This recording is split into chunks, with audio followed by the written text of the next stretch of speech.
I do believe we're live right now. I do believe we're live. I can hear the feedback as always. It's good to be back. Welcome to another episode of the Lancescurv show. It's been quite a while, and I have to say that last time I was on, bad thunderstorm and a lightning strike, and it's been I caught hell trying to get everything working back together, but I'm here. Any little glitches, just ignore that. I'll correct anything, but just let me know. And this was very much impromptu. This matter of fact, I need to call Mrs. Scurv for something. I don't know if she's close by, but I'll let that go. See her, I will ask her to do me this favor. Yes, this is going to be a short one. This is not going to be extremely long, but Cole, Minlaya, Blue, hi, how are you? If I miss anybody in the chat room as we come on, please, excuse that. It's been a while since I've been juggling and doing a live show. But the lines are open, and I ask that if you do call in 53769 to chime in and add your opinion. After I do my little rant, now I want to get into a flow. You're welcome to do so. Like I said, it might be 30 minutes, 20 minutes, maybe an hour, who knows? But this is a knee-jerk reaction. I had time to think about it, so it's not really knee-jerk, but longer show, which next weekend probably we will do one on bodybuilding, and we will touch on these things on a regular basis, because let me first explain about myself for those who don't know me. Renee Smith, be unto you also.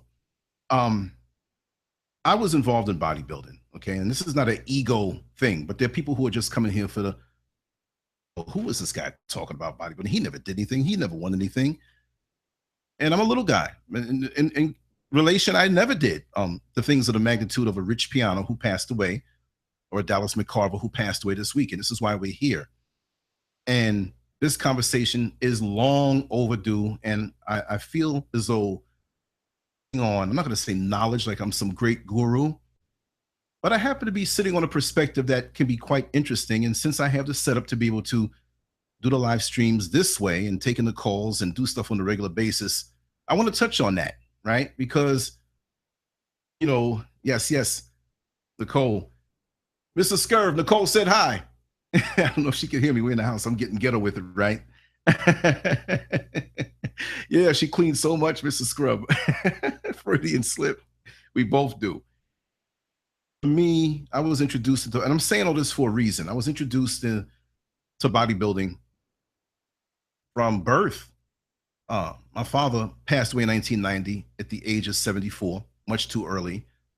So he was older than most fathers, but I always noticed how he was built. He was a guy who was in the British Navy. He did bodybuilding, had his own business, did bodybuilding when he was younger. And I grew up seeing a man look what I felt a man should look like, right? So that was already put into me on a subconscious level. And really, this is good that I'm saying all of this, because it's going to, when I come back around with it, you'll understand me more why I say the things that I say. Jack Taylor. Yes. Wow. Yeah. From what I've never met him in person, Jack, but the guy was huge. You know what I mean? Yes. No, I know that was autocorrect. That's funny though. That's a new nickname when we're cleaning. But I always grew up feeling that a man should look a certain way, because that was my first example with a father and a son, or a father and a daughter, children, of manhood.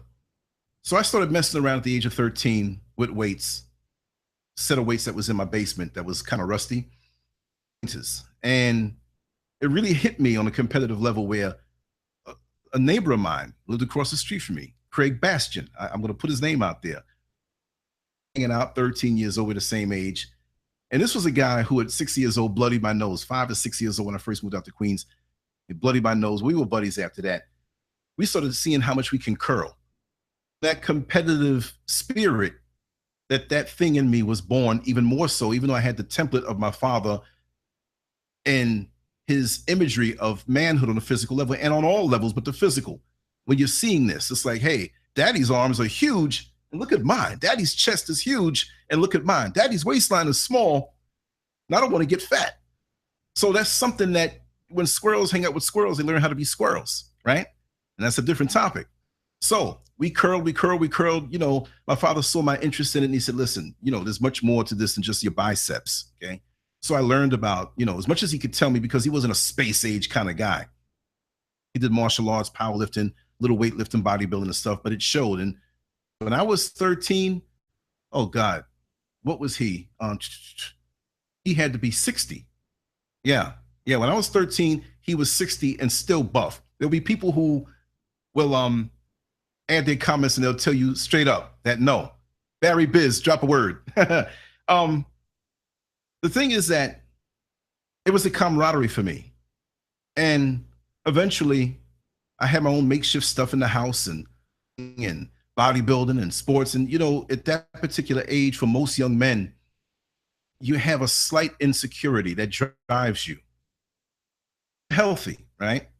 But a slight insecurity where you say, hey, you know, I want to be strong too. I want to be athletic too.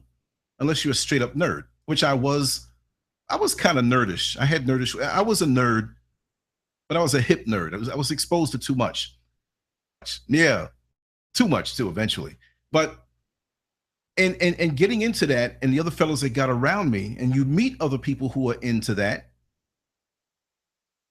you get a camaraderie. And that's something that in bodybuilding today, and I'm going to point that out later on, from what I can see and what I eventually learned as I was in it, that's something that was missing. That was something that was gone. It got cold. But let's push that back later on. So I was very blessed to be so young, and to have the connections that fell into my lap at that particular time. 76, 14 and 77, 15 and 78. Bingo, hit the jackpot. Some buddies of mine locally were hanging out with a gentleman who, you know, had his family and nephew they were into bodybuilding. And so I found out that they had this basement gym, and it's like, wow, 3 blocks over on 131st Street, there's a basement gym where guys are actually doing bodybuilding. It's at home, which were greatly flawed because I didn't know everything. You know, I studied on my own and read the magazines and stuff, but I didn't know everything. And these are the humble beginnings of most people, right? Guys who are actually beginning to go on stage and compete in competition. So the candy store. So I'm hanging out with them. I'm learning things. And he charged so much a month, which wasn't much at all, to keep things going in his basement gym. And it was a hangout spot. It was a place where you trained. You know, we met other fellows that are in our age, you know, Mike Scott, you know, Joey Carasquillo, you know, some others I won't that prefer their privacy, Manny Lopez. You know, we hung out after the gym, and it was good, clean fun.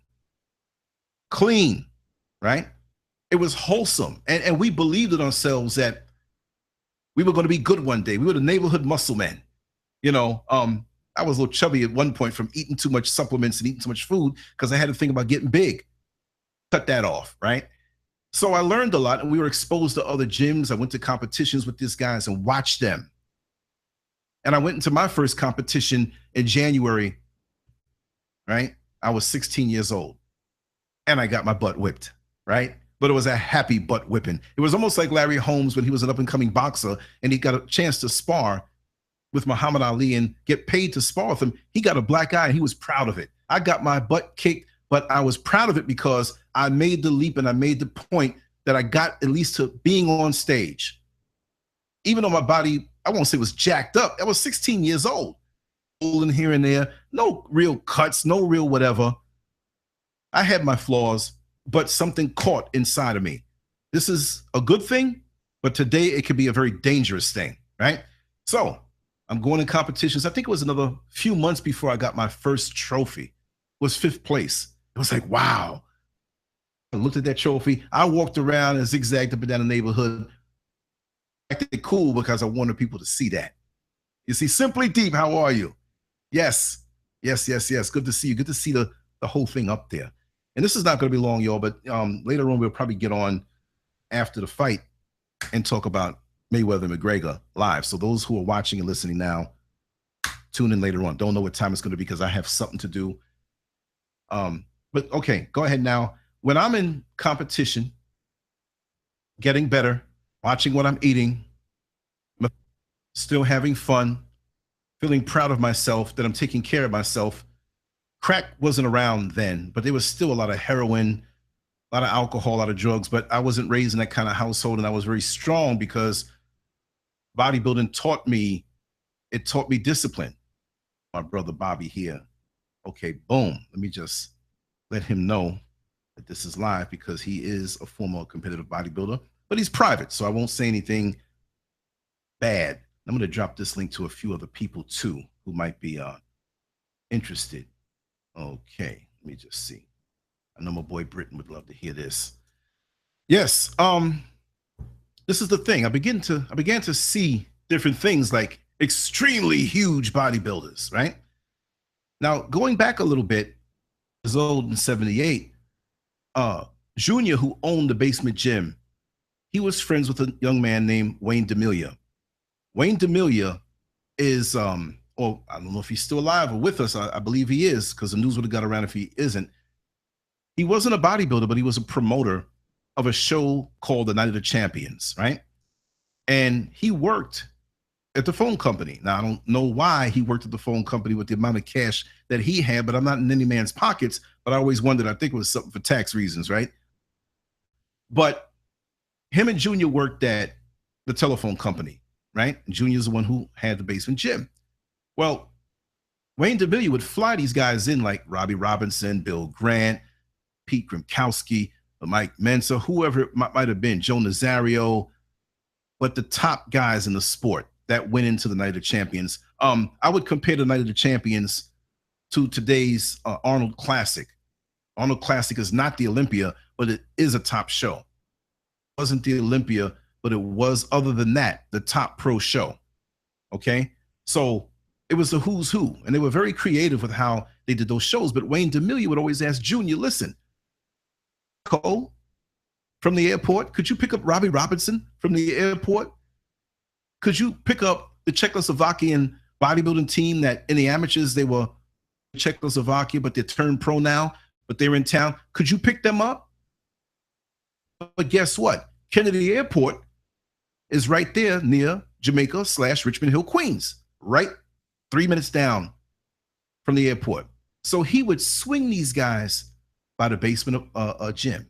And guess who was there at 15 years old? So my knowledge, and I don't know everything now with the modern stuff that's going on drug-wise, but my knowledge of basic training and even drug use, even though I never used drugs because I was around these guys, I have an idea, all right, of what goes on.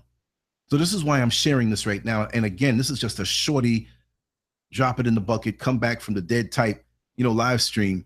And we're going to go in depth with this. And anyone who knows anyone in the fitness industry or in the bodybuilding world who may want to talk, 07-590-0755. That's my personal cell. And we can arrange an interview. You don't have to be the biggest name. You can be somebody who has a story to tell, because there are a lot of bodybuilders out here who have stories to tell. And a lot of them have horror stories that they may be a little, not embarrassed, but apprehensive to share it. And if you want to speak it anonymously, fine. If I know who you are, know your contact info and everything about you, pretty much, I'm not going to turn around and say, hey, this is his name or whatever. I will respect your anonymity, okay? But because we have to share these stories, because there's a lot of folks out here that need to hear the real deal about what's going on. And as far as Rich Piana is concerned, I'm going to jump ahead and say, at least he was honest. At least he was honest. Honesty that ruffled a lot of feathers, okay? But now, here I am looking at a top Olympia competitor, me and my buddies in this gym, and that does something to you. Already you see the best at that age. So it wasn't the neighborhood muscle guy who had a big chest and swollen arms and skinny legs. We were looking at the best. So our bar was raised. We saw the top. So now we're really training now. We're really dieting now because we had a chance to look and reach out and touch and see what this arm looks like and say, man, no homo, but man, I want to look like that. We didn't think about steroids. See, it was almost like a placebo effect, right? We didn't know about what these guys were taking, but we saw it in front of us and it was like, and so we lived for this as a hobby. We ate even better. We studied food even more. Bodybuilding back in those days, even though steroids had been around decades before that, was more organic. It was more food. Let's learn about timing the food. And it was in these days that I learned to do what I did at that particular time. Okay. And it was a wholesome time. It was a fun time. And it wasn't anything else other than that. Or I could tell you some stories, right? So you fast forward up to when I really get deeper into the competition, right?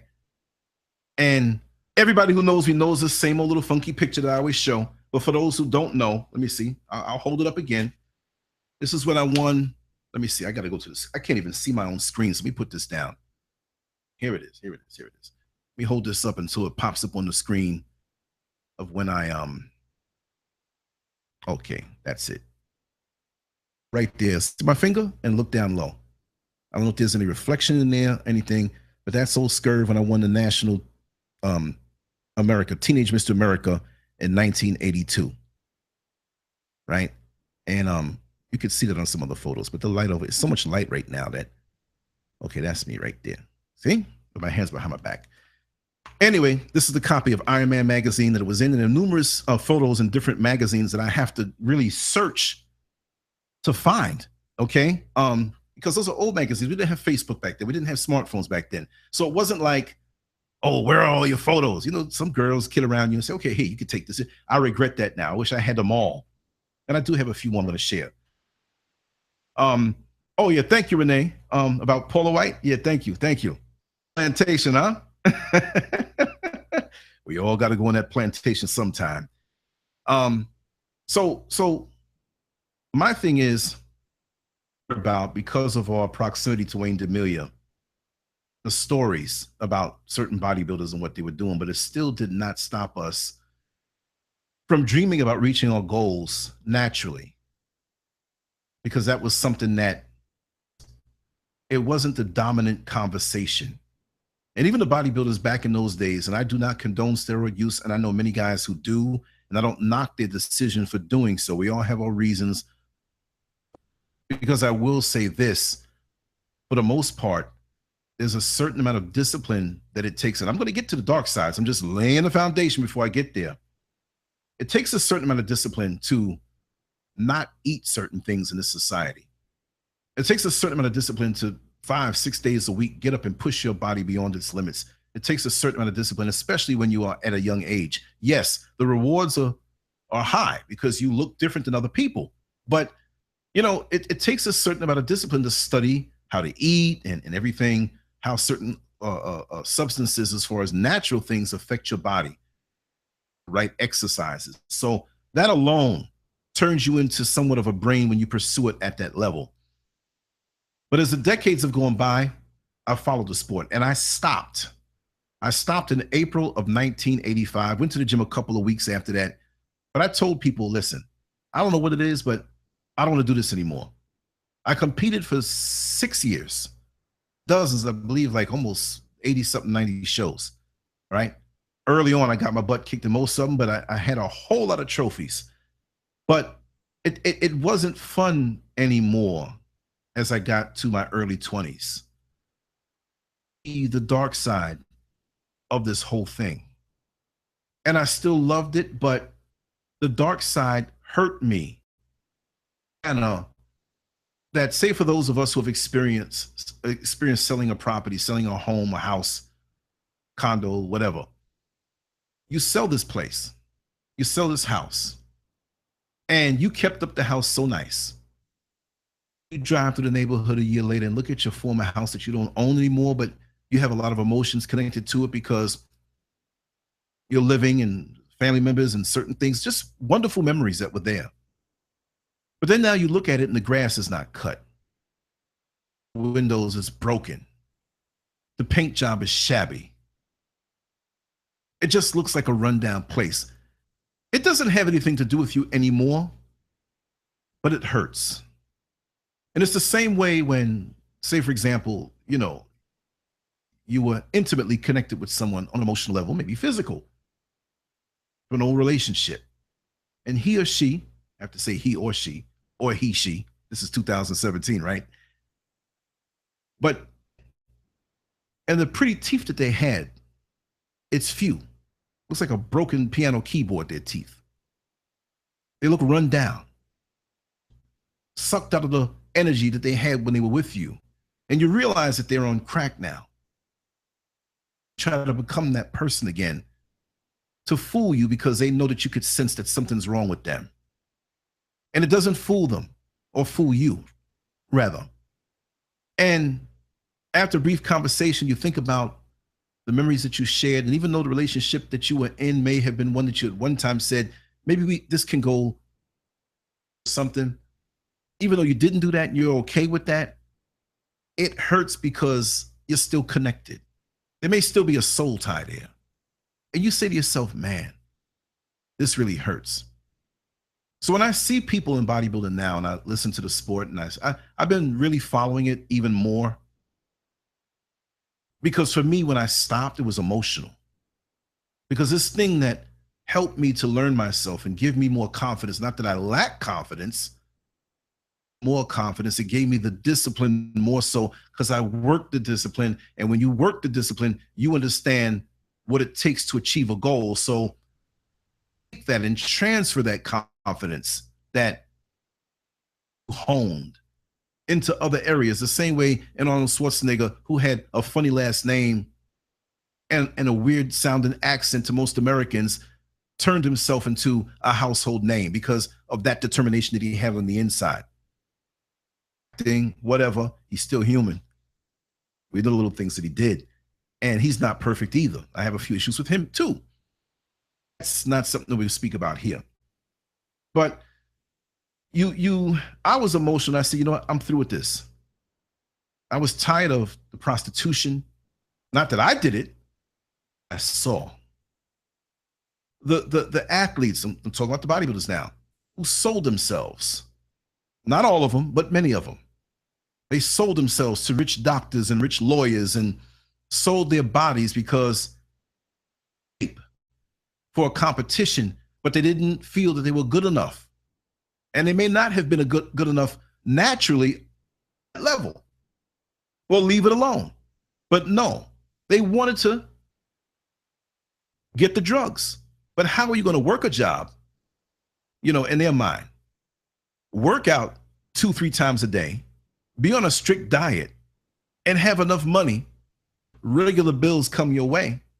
And I'm telling you what's reality for a lot of people who are starstruck in these things, because for every championship bodybuilder that you see, money for a time, you're only making money when you're hot. The most of them are not making the money that they portray, okay? And you see the glossy stuff going on. You see these guys who have these really developed physiques. Magazine next to a bottle of, or a case of protein, a container of protein. This is what I use. And those companies are only using them and prostituting them. They have this body and they know that because this person won this competition, that everybody's looking at them because they're the next newest thing and they're better than anybody who they've ever seen before. How did they do it?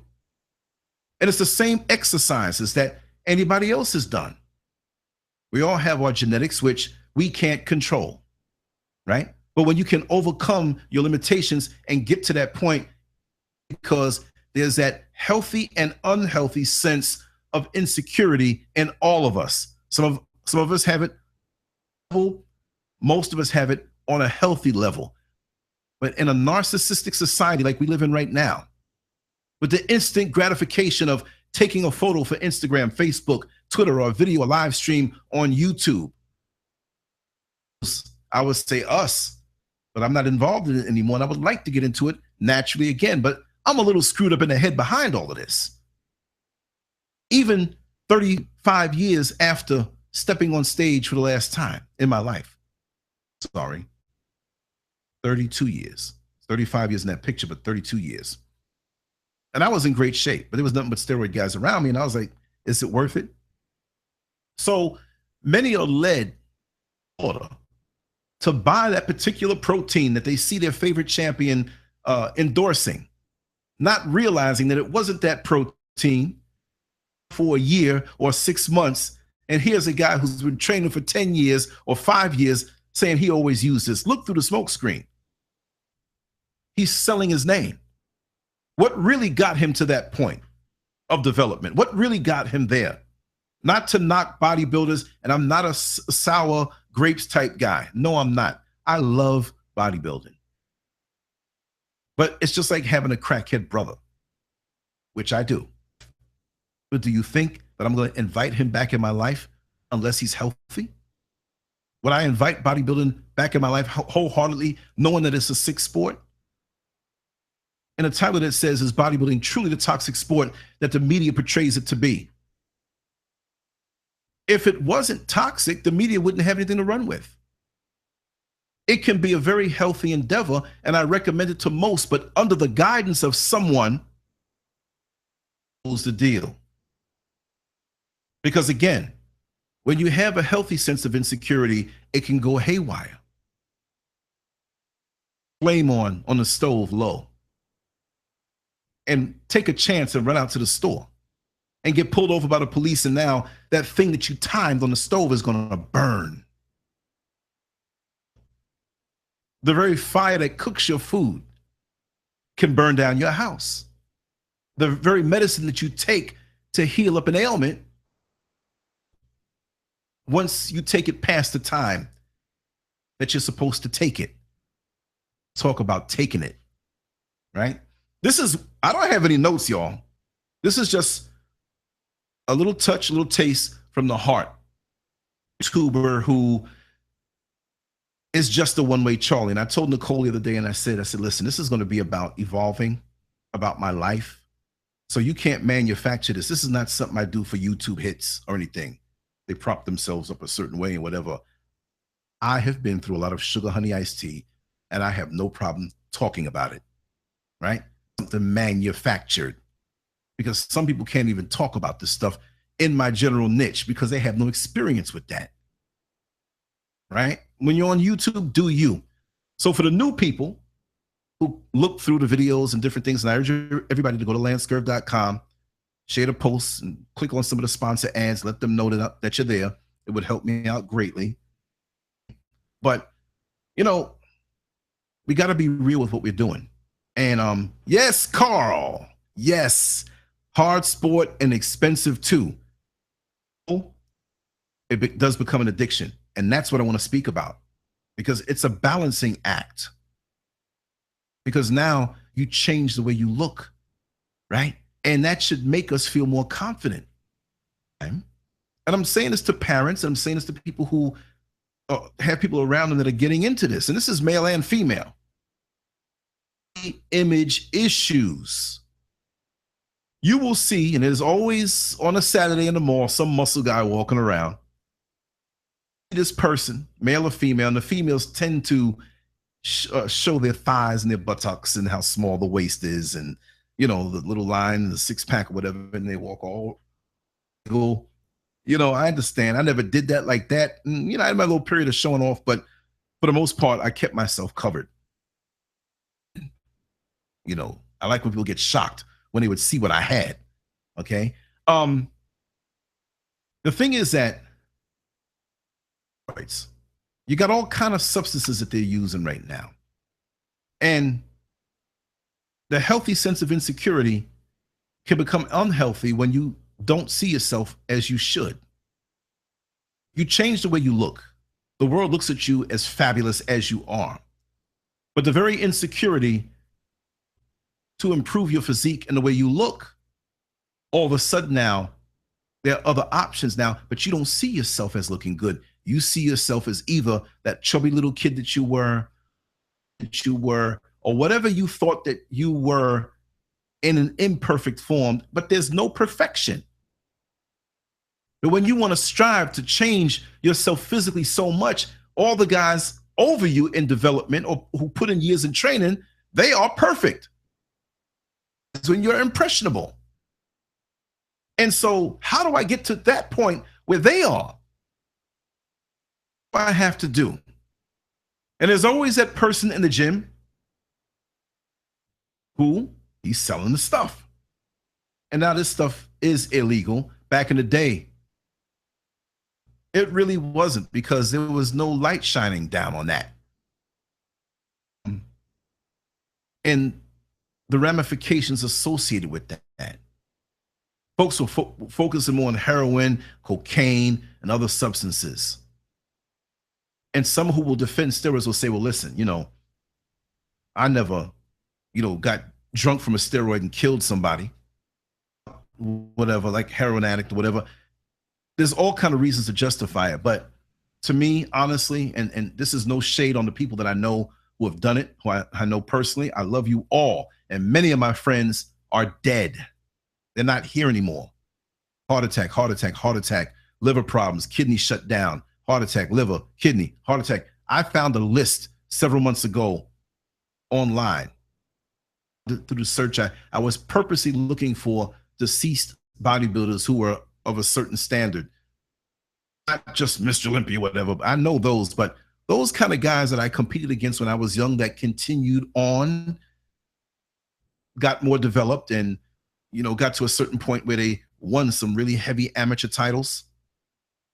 And I had a choice to make at one point to me, gym owners, and said, hey, listen, man, you got a couple of flaws on your body, but you got a hell of a work ethic. You're not a bad looking guy. And I think if you start to take a little help, a little substances there, you could put on a good 15, 20 pounds and maintain the development. Because for me, I could match muscle for muscle with anybody, no matter how big you were. I may not be as big as you, but development to me was more important. Striations, every part of the muscle out in bold relief in the proportions in a certain way. And that's evident through my picture. And that was not the best picture of me.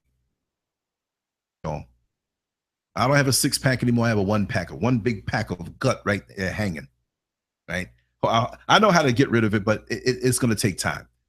But I'm cool and balanced right now. I'm happy with who I am. Imbalanced sport.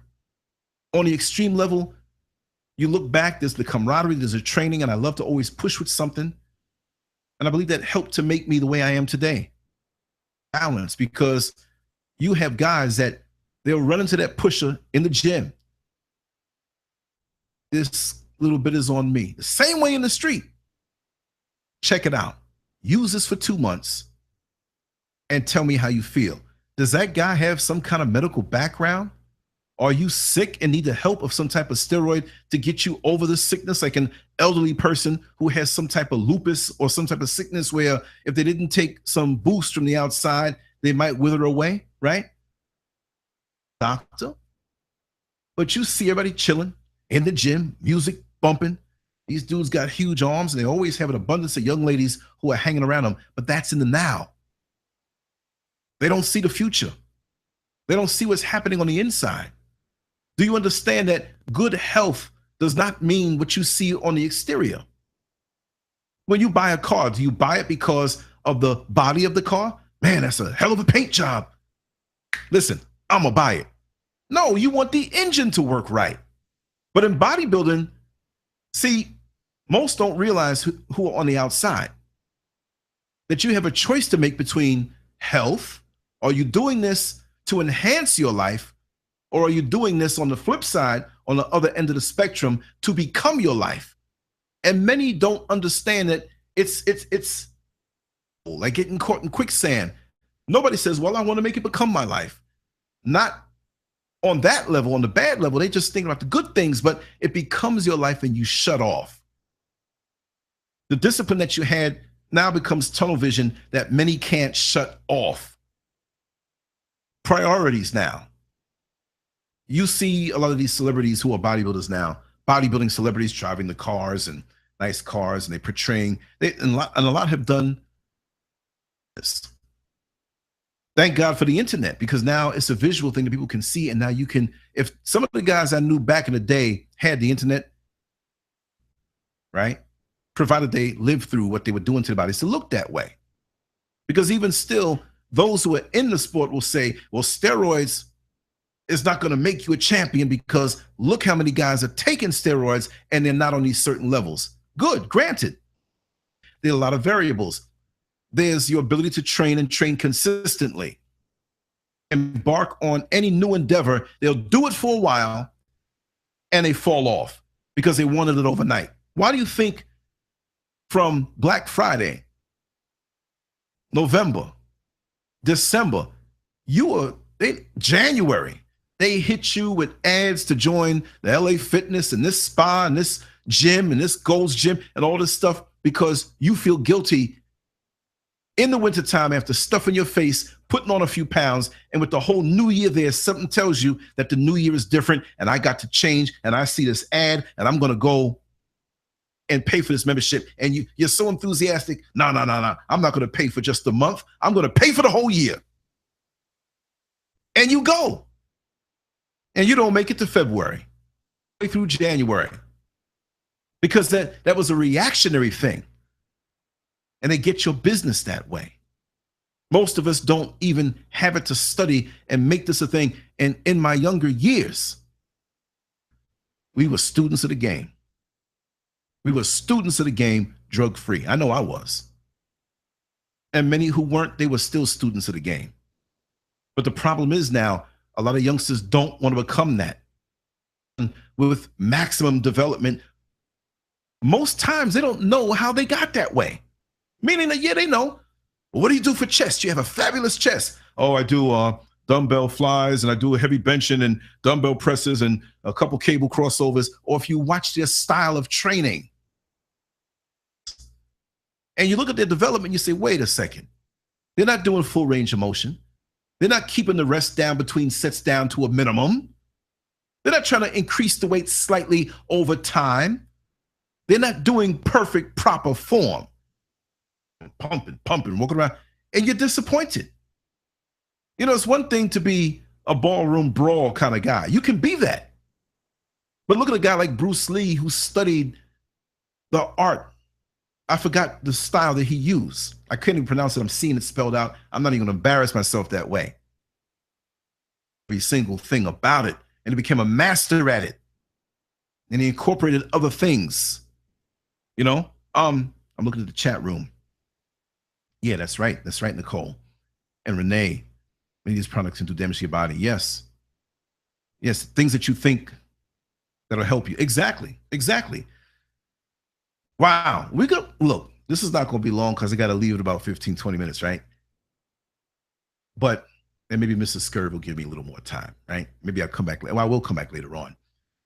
But there is so many different aspects of this to talk about. And many people, with bodybuilding especially, it's such a mystery to most people.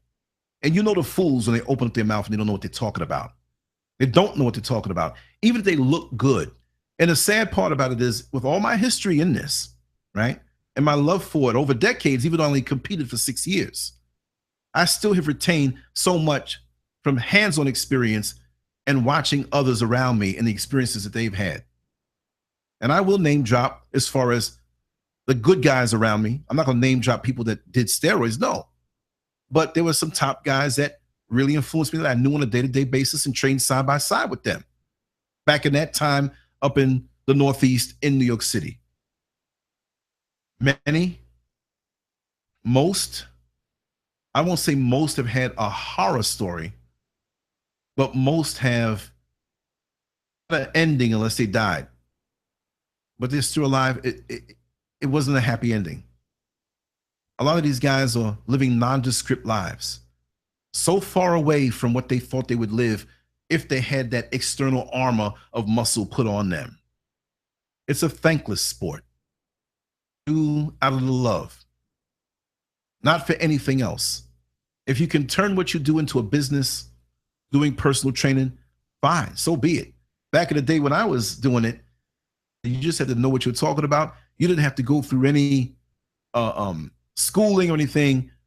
And that was a problem somewhat. But what I'm finding now is that, and I'm kind of jumping around right now, what I'm finding is that those who do have the certification, a lot of them don't have the hands-on, right? So also some of them may look good. I don't look good no more like that. I'm not convincing like that. What does that old fat guy know about training? So people look and instead because we all have to get old. Out of the gym for many, many decades. And I'm not ashamed of that. So going back to what I was saying about that guy in the gym and the prostitution and different things I was saying, and just pull me back into because I'm kind of ranting right now. Will World, yes, you left a message for me, and I want to make sure that you get a chance to get on every live stream. This one I swung it. You can see the lines are open. Whoever wants to call in real brief, you can do so. You all know the number, 888-575-3769. I'm going to continue and do more shows on bodybuilding, get bodybuilders on, and we know what they project out there, and I'm not crapping on the sport, but I want to be that person who dark side and inform people on that level when we do those types of shows, okay? But it's a thing where when you choose to get involved in it, again, like I said, you can do it for health and to enhance a life, your life, or you can do it just for looks. And when you do it for looks, you end up doing some very unhealthy things to look a certain way, even though by the world standards, you look good, right? And yeah, you're right, Carl. Antioxidants, protein, vitamins, minerals, lots of water is not bad for you. But it's those practices that go extreme. And I explained that in one of the videos I did about the young lady who had an underlying issue with her inability. I forgot the exact what she had, but she had a problem with the ammonia and urea out of her bloodstream, which is a byproduct of protein digestion, right? So she was taking a lot of protein, but she couldn't work off the waste products behind it. And it became very toxic for her, and she died. Now, she didn't know she had this underlying issue. And we all, on a physical level, have underlying issues. Imagine you were able to live to 1,000 years old.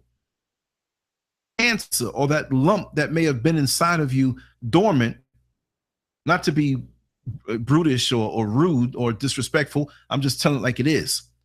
Maybe that cancer wouldn't have manifested until you were 350 years old naturally, right? That's when you find out. But if you die at 86, you never know. Steroids, it runs it faster, where you're feeding that thing. Late 20s, early 30s, and like, oh my God. And you don't have to always take a whole lot. Your body does heal. For those who have touched it a little bit, hey, you did it. Try to stay away from it. It's really not going to add on to your life. It's not worth the risk of what you're doing, because you will see the results of the abuse. It's going to affect you somehow. Our bodies are made to expire. We're not really made to die because of some ailment. It's just one day we go to sleep and just whoosh. It's just like the same way when you have gas in your car and you run out of gas and you're on the phone talking and you notice that, wait, and you're pumping the pedal and it's like, I'm not going anywhere. Oh, I forgot to put gas in, it was low. Conversation was too good. You're supposed to expire. You're not supposed to go by a heart attack. You're not supposed to go by your kidneys failing. Expire. A nice, quiet old age and expire. But we bring so much on ourselves, and that goes for everybody, not just bodybuilders, because people are smoking, drinking, stressed, don't even matter, or should be put or reduced priority. We're freaking out. We're not happy until we get the new Bentley. We're not happy until we get that six-pack. We're not happy until we get this job and all the external things. So we're killing ourselves off. And when was the last time you had a chance? I'm going to get back on it, back and enjoy a nice evening where you dozed off out in nature in a lawn chair and didn't know when you fell asleep. But you had a nice time dozing off. A really nice conversation with somebody that was close to you, with them. You spent so much time with them that sometimes you stop talking, but just the joy of being with that person. When was the last time you did that? And went out on a timeless manner where you weren't looking at your smartphone or looking at your watch because you had to do something later on that day, or you had to hurry up and get into bed. That's the joy of childhood. Caught up in the world of being an adult. Not to say we shouldn't be responsible. Yes, those are things we have to do in this time-driven society. But why can't we take some time and be that child again? And look at the world with a certain refreshed, innocent wonderment and not worry about time, not worry about your status, how much money you have in the bank, but we can just love each other just for the fact that we love each other and love ourselves and accept ourselves. Too many men have pressured themselves or allowed themselves to be pressured because of the standards that are set because of these Instagram hoes. You ladies know that I respect you, and I know I'm not going to call you that, but that's what the term is. Man, these hoes on the internet, man, they, And so these young girls say, oh my God, if I waist or that big round, well-developed derriere looking like two basketballs in a hefty bag, I'm not worthy.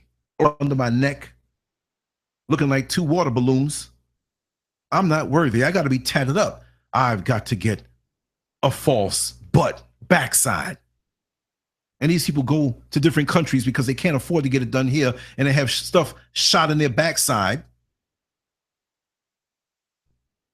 Same thing now with this craziness with the steroids. Now, Piana died because of steroids directly. I don't know. I wasn't there. I'm not saying Dallas McCarver died because of steroids directly, because I wasn't there. They say he choked. But you can't tell me in the case of Dallas McCarver, owned to be a Mr. Olympia eventually, I believe. You get to 300 pounds or 320 pounds in the off season walking around. He's 6'1", but you're 26 years old. See, let me throw something at you, right? Legion. Yeah, it's toxic. Exactly. Real bodybuilding is healthy for you. I'm telling you this, and I invite anybody to dispute me on that. Set up a live stream where I wouldn't edit anything out, but natural, wholesome, balanced, nutritious, good rest type bodybuilding, sensible training, not overtraining, is healthy for you. It's healthy for your bones. It's beneficial to you, but it's become something else. Bit up. And the actual sport of bodybuilding with competitions and stuff has gone off its own way. It is very unhealthy. I don't know what number to put on it, but I would say that 90-something% of bodybuilders on stage figure. If I said 95% of most bodybuilders on stage on competitions that are higher than a city level, but state level, regional, national, all your jokers are on steroids. Now, there may be a few who look very good who are not, that are gifted with natural genetics and they know how to train and they've been at it for a while. There are genetic freaks out there. My good friend Michael Scott was a genetic freak. But these days, these guys are taking so much stuff and they're so huge that my buddy, and you're going to hear this, Mike, call me, man. I lost your number. I got to get it again. But at 152 pounds, because he was a lightweight, under 154 as an amateur. His waistline was freakishly tiny. I mean, his arms looked just as big as his waist. Thighs, everything. He was put together right. He was a genetic freak. He trained hard. He knew what to do. We studied the game. But this thing has taken on, how could I put it, practices that have nothing to do with natural and healthy bodybuilding, right? Using synthol. Hello, Lance. Can you hear me? This is Lee? Yes. Yeah, see? I know your voice. Talk to me. Yeah, I got to come in. I'm new to this bodybuilding thing. I've been doing it for a minute, and I like the results that I'm having. Oh, I love the results also. I have to commend you. I don't commend you enough. You have done, very few people could do it like you've done it in such a short period of time. I'm bugged out. I believe it's kind of a genetic thing too on my side. My dad was a very athletic person, so maybe that has something to do with it, you know. Right. But my comment is about, we've had two bodybuilders pass this week, and then I know I had put up a Google post of a lady, she died from taking supplements. That's three gone in a matter of 2 weeks. So, but you know what though? I believe it's It's more than that. Yeah. It's got to be more than that. They just never got the press for it. Yeah. Mm-hmm. My comment is they so want to get these competition titles, this recognition, this superhuman body structure, right? And they'll do whatever it takes to get it. And then what? So, you know, but I'm saying, and then what? I mean, you get the trophy, you get the title, and then what? You know? I guess it's an ego thing, and maybe it got something to do with taking the steroids. It gets into your mentality, and it changes you. You like very, very hyper, very aggressive. A lot of builders have a violent attitude. And they get into fights a lot unnecessarily. And I believe it's, and these companies, they don't care. They're trying to get the money. Right. And they know if the people want the bodies.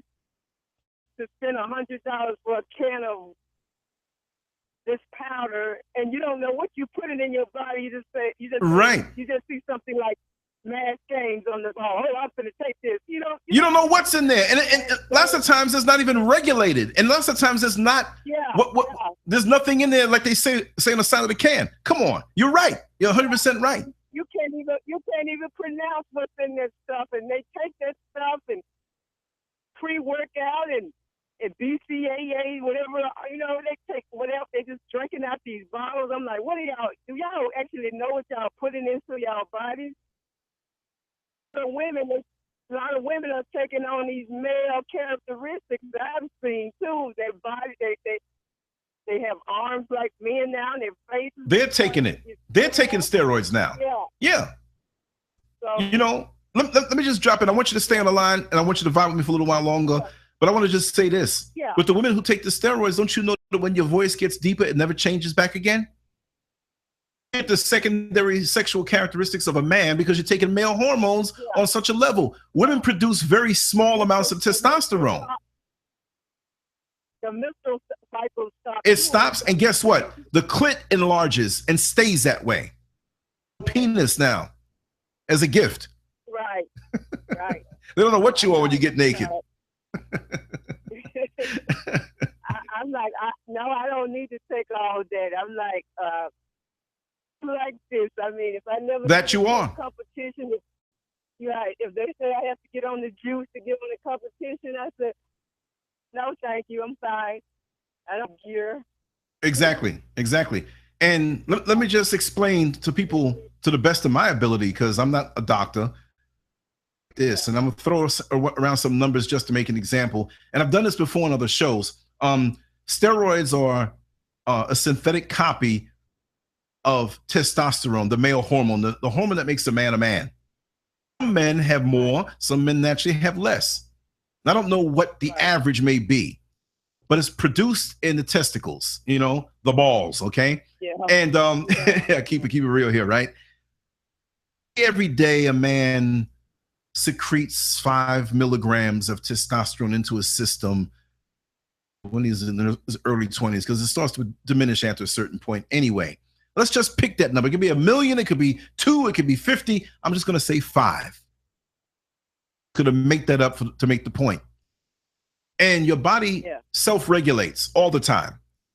If you are dehydrated, it holds on to water.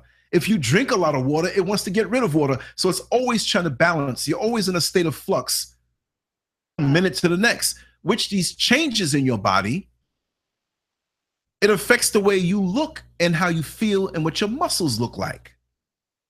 So you as a bodybuilder have got to master all these different components so that when it comes time on that competition date, that you look at your peak appearance at that time. So now, if you secrete as a man 5 milligrams of testosterone in the early morning hours, as they say, through the day, I guess it dissipates a little bit, but you get that 5 every single day. You stress yourself, you don't eat good, it's reduced. You treat yourself right, it's right where it should be. But it doesn't go higher than what it's supposed to be. But say now you say, wow, I see the guys in the gym building all this muscle. I can't seem to do it. Guys came in the gym 2 years after me. I've been here 5 years and they look better than I do. Steroids. So you take a Dianabol pill, the old-fashioned Dianabol, right? Which is very toxic because oral steroids have to be broken down in the liver. And it will hurt you a lot more than the injectable steroids, which bypass the liver. A lot of sense. A lot of guys forget, they think they can't get damage from injectable steroids, but back in the day, one of the most, I forgot the word with it. I got to do my studying too because I've been out of it for so many years, but very powerful oral steroid.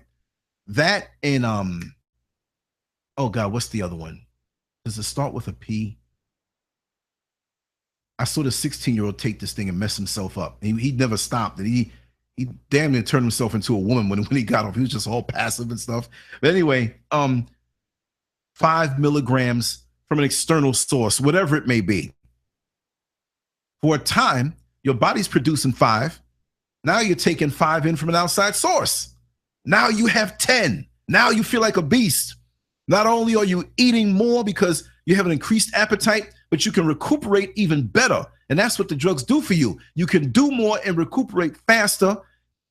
So in your system, you're walking around like you got 3 legs and chasing down everything of the opposite sex, and some of you not the opposite sex.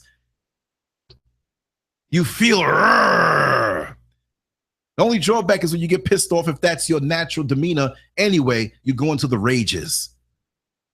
Guys who are real laid back with what they do, right? But everybody has a breaking point. Now, you have 10 milligrams in your body. Remember, I told you that your body wants to regulate. So what does it do? It can't stop you from putting in those extra 5, but it can stop itself from producing that 5 to bring it back to the 5 that it's supposed to be.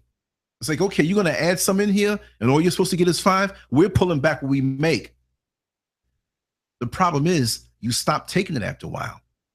You have to rest your body and your hormonal system to build back up naturally again, those who are smart.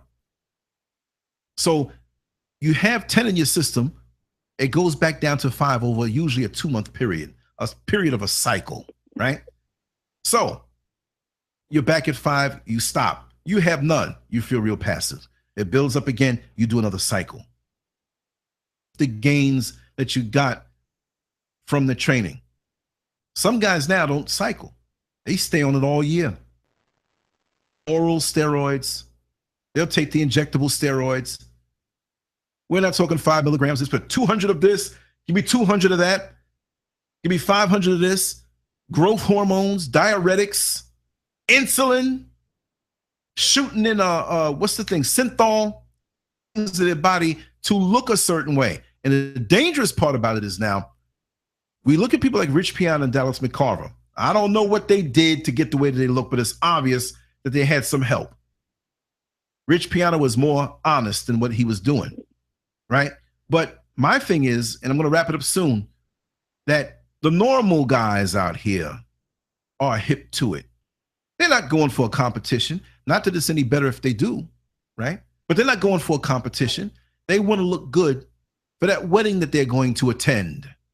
They want to look good for that trip to Jamaica that they're going to. So they train casually. They may miss a few days. They're not so strict on the diet. They throw down on the weekend with some pizza and beer. They may smoke a little bit, but their body is something that is or can be negotiated with. Like, I'll just throw this down to look this way. It's something in gaining that metabolic momentum of training and rest and dieting right, eating right, the training and learning. And this is a science, and you're a student of the game. It's like you're buying a coat off a shelf. I want to look that way. What does it take to get that way? I'll pay for it. Show me how to do it. I'll take the food. I don't care. And that's when you hurt yourself. But it's so many civilians out here young guys who are maybe lawyers or doctors, and they want to get a little buff. They don't want to be championship bodybuilders, but they know there's a shortcut. And they say, I'm not going to do it like those guys who are still alive. And I'm not going to take a lot where it's going to put me at risk. I'm just going to take a little bit. Helps the sex life. And, you got hormone replacement now, which I think is very dangerous. Let your body follow its natural course. Good rest, good. Have a good state of mind. Balance your life out. Balance is the key. Many people do not live in balance. Now, this toxic sport called bodybuilding is a place where balance is rare now, where you have to pull back. Whoever's on the line that has background noise, just mute your phone until you're ready to talk. A little background noise. And I'm going to wrap it up soon. But Lee, is there anything else that you wanted to say? He said, because we're going to be doing this on a regular basis.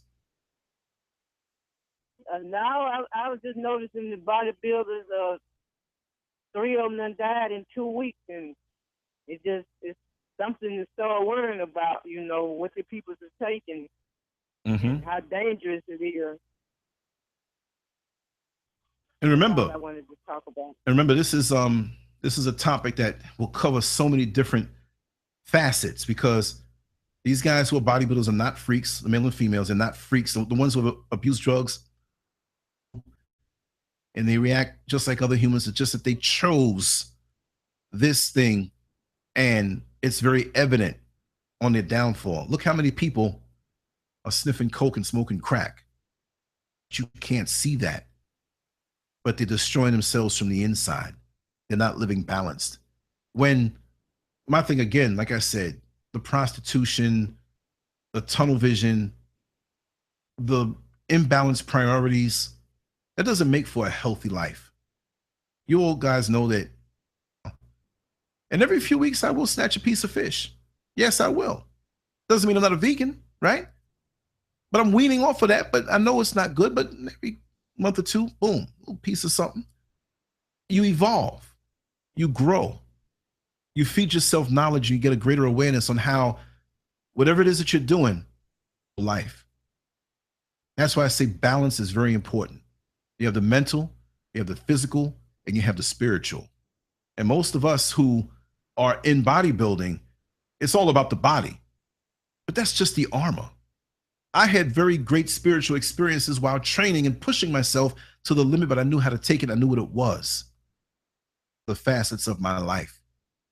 The mental, when you learn about that and other things and you tie it in, and it's a balance. You train hard. It makes you tired. You sleep deep. You enjoy the sleep because you earn the sleep, because you earned it by your efforts. When you wake up refreshed. When you eat the good food, you feel the nutrition going through your body. You feel stronger. You feel in line with the universe, in line with the creation. You eat the good foods that God put here that's specifically made for us, not this funny stuff you're paying all this money for, colored with artificial colors, and it's supposed to boost this, and it's a weight gainer, and you don't push buttons and make your body to what it is. You work along with it. But your potential to get better never goes away. That's the funny thing. It never goes away. You can always improve. And we evolve. We get older. Or we will pass. We are not our bodies. And that's what many in bodybuilding forget to understand.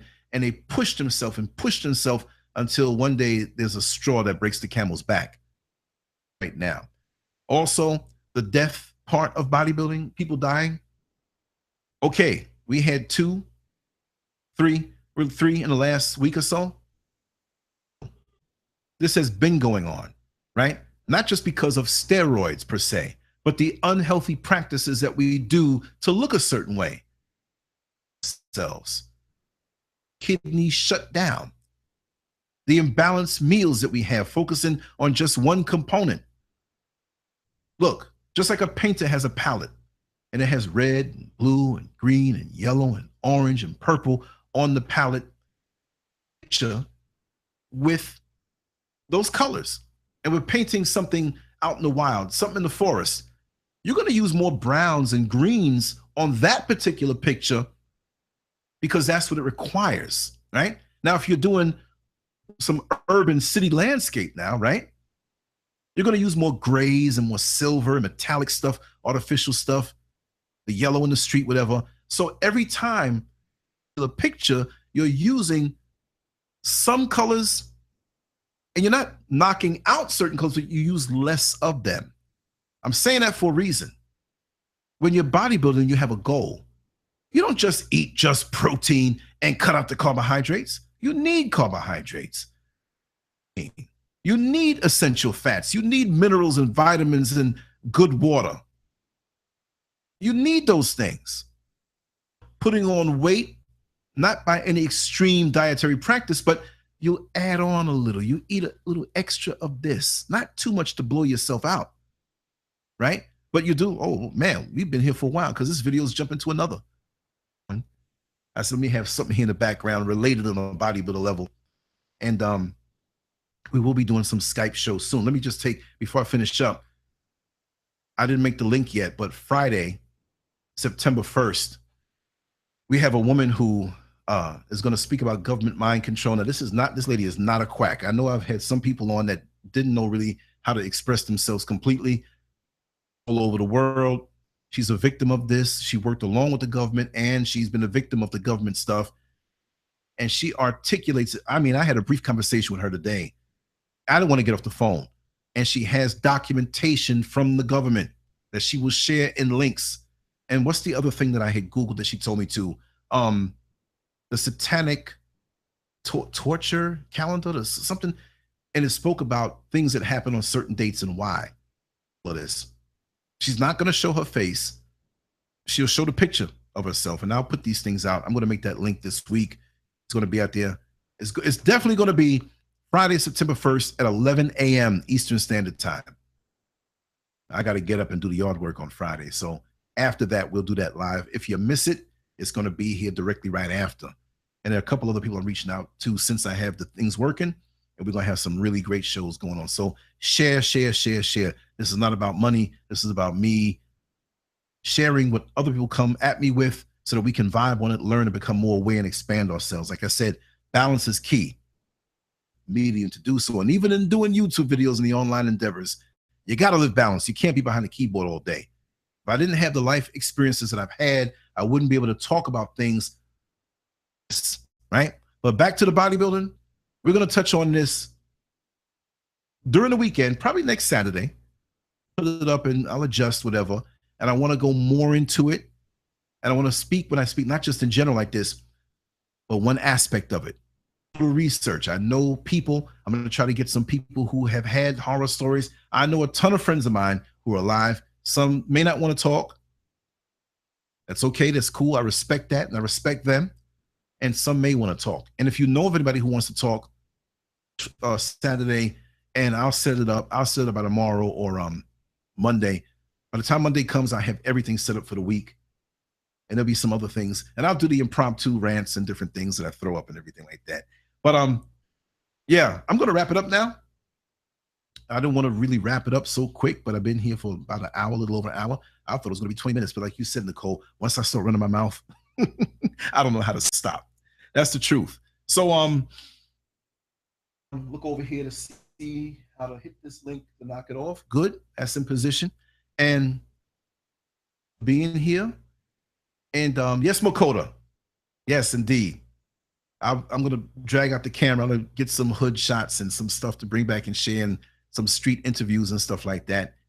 We're going to make that happen. Just all the stuff. And it's really wonderful. Check out the page. Go to Lancescurv.com. Download the app at the App Store, the Google Play Store, the Amazon Store, Lancescurv. And it's a pretty good app. It keeps you up on everything. Lancescurv.com, my blog. I write a lot. I'm writing a lot more now. More things there. It's all about the blog. Hit the blog for me. Click a few links. Do a few things. And show me your presence. I still have more things to evolve into. Make sure to subscribe to the channel here. And we're not going to be afraid to speak about worthwhile things. We'll have fun. We're going to talk about relationships. We're going to talk about sex, all those different things. You know, we're human. Again, it's balance. We're going to get serious. We're going to cover everything on a mental level. And I'm not afraid of any topic. Any topic you want to talk about, where the other guys might be afraid to talk, I will talk about it. And pretty much the kind of zany life I've lived, experience in it, and something to share with you. But anyway, thank you all. Mrs. Scurv didn't start calling me yet, but I know she'll start calling me soon. We got a boogie. We got to do a few things to take care of some business. But I will be back tonight briefly to speak about the Floyd Mayweather-Conor McGregor fight and the results of it. And I'll open the lines and let folks just go crazy, and we'll be here. And again, thanks for being here. It's wonderful to see so many people here, even when I didn't schedule it. And I love you all, and we'll be back. Take care. Bye-bye.